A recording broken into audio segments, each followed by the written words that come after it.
Hello， 大家好，欢迎来到柚子酱。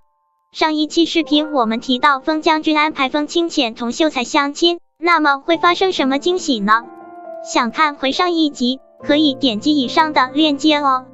废话不多说，我们开始吧。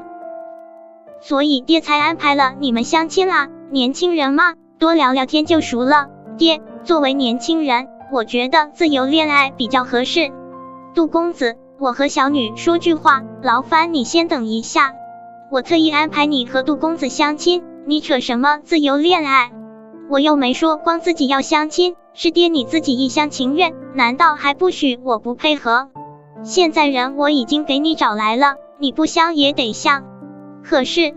你可是当状元，要是你让他灰溜溜的离开，我以后如何在官场上和他见面？你就算为了爹的面子，和他吃个饭总行吧，又不会少你一块肉。好吧，仅此一次。你们年轻人聊哈，我先走了。多谢风将军。是我爹非逼你过来跟我相亲的吧？我便吃完这顿饭，你给他说我俩不合适，然后就散了吧。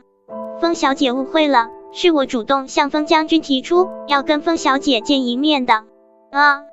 我新月风小姐，那个，可是我们之前根本就不认识吧？风小姐的确不认识在下，但在下早就请说过风小姐的大名了。我以前果然是恶名远播啊。恶名？师圣也是恶名吗？虽然也有不少人拟风小姐为师仙、师魔、师佛，我一个粗人怎么担当起这些名头？床前明月光，疑是地上霜，举头望明月，低头思故乡。能做出如此好诗的人，怎么会是粗人？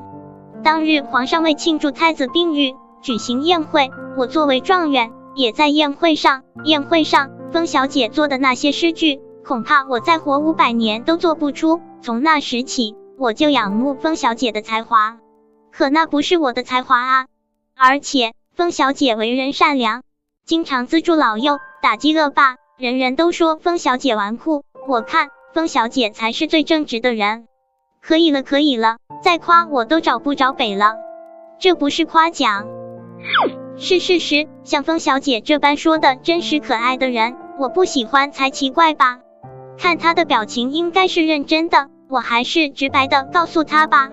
谢谢你能对我有好感，只是我已经有喜欢的人了，是和风小姐绯闻颇多的战王爷。这个小姐，老爷让你立马回府。发生什么事了？方才战王爷突然登门，说是要向小姐你提亲。快点，都整齐的放着，外面还有好几10箱呢。柳行云，哎呀，风小姐回来了。风清浅，你看，这些都是王爷给你准备的聘礼，每一样都花了王爷不少心思，怎么样，惊喜吧？惊喜你个头！王爷呢？他在正厅等你呢，我这就去找他。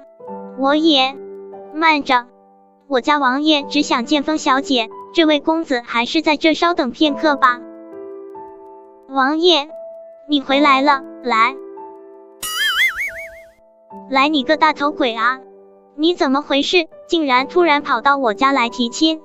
那你都要和别的男人相亲了，本王再不来，你要是真的看上别人怎么办？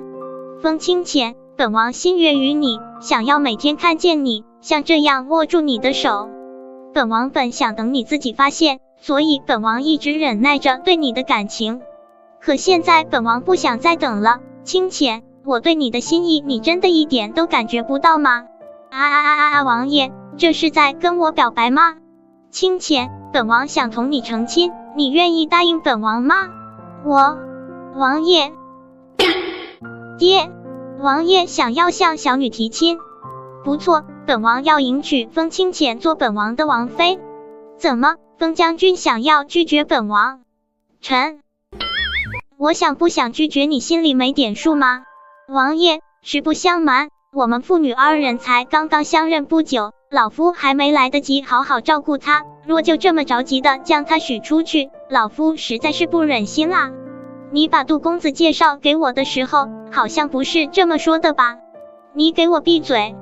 哼，本王能理解风将军的心情，今日前来提亲也的确有点贸然了。那不如这样，本王也来参与清浅的相亲如何？王爷爷，本王相信，比起杜公子，本王更适合风清浅。况且，风将军应该没有忘记我们之前说的话吧？王爷，你和小女一起去宫中宴会，这要是被人误会了，对小女对王爷都不好。风将军，有人想要害风清浅。什么？风清浅只有和本王待在一起才是安全的。之前说的那人还未找出，清浅还是待在本王身边的好，风将军应该明白吧？爹，人家可是王爷，得罪了他没有好果子吃。你既然不想接受提亲，那不如先以相亲作为缓兵之计。好了好了，我知道了，我看你就是想跟王爷相亲吧。哎，我说了你不能进去。臣杜白府见过战王爷，他就是敢跟本王抢清浅的人。你就是风将军找来要与清浅相亲的人。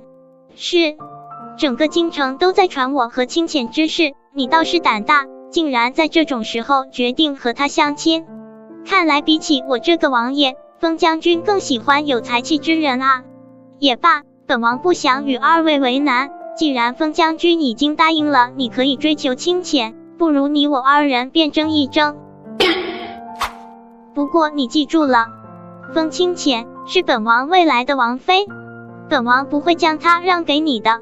王爷说笑了，只要风小姐一日不定亲，臣就还有机会，不是吗？你可以试试。都怪爹，这下事情变得复杂了。灵芝、人参、冬虫夏草，所以的名贵药材都在这里了。